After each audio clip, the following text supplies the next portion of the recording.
안녕하십니까. 서울 아산 이비인후과 송찬일 원장입니다. 이석증 2부에서는 양성, 발작성 체외성 현우증, 즉 이석증의 치료에 대해서 자세히 말씀드리도록 하겠습니다. 이석증은 세부 유형에 따라서 치료 방법들이 약간씩 차이가 있습니다.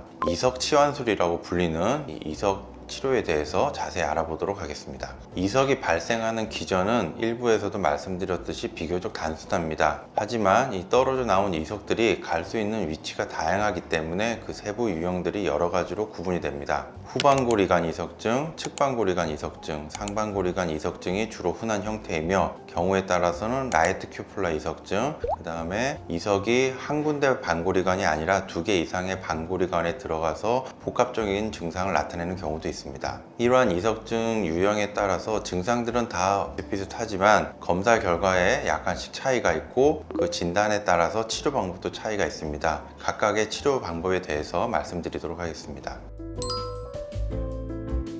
후방고리관 이석증은 이석증 종류 중에서 가장 흔한 타입으로 알려져 있습니다. 후방고리관 이석증 같은 경우에는 애플리 방법 혹은 시몬 방법이라는 그 치료법을 통해서 치료를 시도하게 됩니다. 후방고리관 안을 돌아다니고 있는 이석을 특정 자세의 위치를 이용해서 원래 있던 이석의 원래 자리로 돌려보내주는 치료 방법이 되겠습니다. 이러한 이석 치환술을 했을 경우에 한두 번 치료를 하고 나서 즉시 회복되는 경우도 있지만 많은 경우에 있어서 심하진 않지만 약간 어질어질한 증상의 어지럼증이 일정 기간 지속이 되는 경우도 있습니다.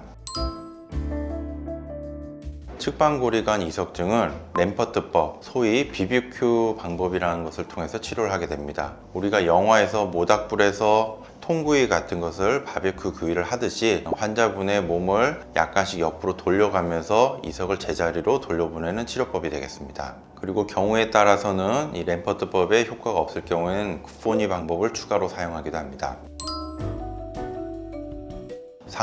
상방고리관 이석증은 다른 타입에 비해서 비교적 드물게 발생을 합니다. 그리고 안진의 양상이 이석증이 아닌 다른 질환과도 조금 혼동이 될 수 있기 때문에 진단이 쉽진 않습니다. 일단 상방고리관 이석증으로 진단이 되게 되면 야코비노 방법이라는 치료 방법을 통해서 치료를 시도하게 됩니다. 이 방법은 환자분이 바로 누워서 고개를 뒤로 많이 젖힌 상태에서 충분한 시간을 가지고 있다가 다시 바로 일어나 앉는 자세를 반복해서 시행을 하게 됩니다. 이석 치환술은 적절하지 않은 방법으로 시행하게 되면은 증상이 악화되거나 이석이 원래 있던 자리에서 빠져나오되 다시 다른 반고리관으로 이동을 하게 되면서 이석증의 양상이 바뀌는 경우도 발생할 수가 있습니다. 그렇기 때문에 이석증의 치료는 가능하면 경험이 많은 전문가에게 치료받는 것을 저희가 권장을 하고 있습니다. 그리고 이석 치환술을 하는 과정에서 어지럼증이 일시적으로 더 심하게 악화되는 경우도 있을 수 있습니다. 하지만 이석 치환술을 한 경우에 대부분의 경우 증상이 빨리 회복이 되고 이완 기간이 짧아진 효과가 있기 때문에 약물 치료와 함께 이석 치환술을 같이 할 것을 권장을 합니다.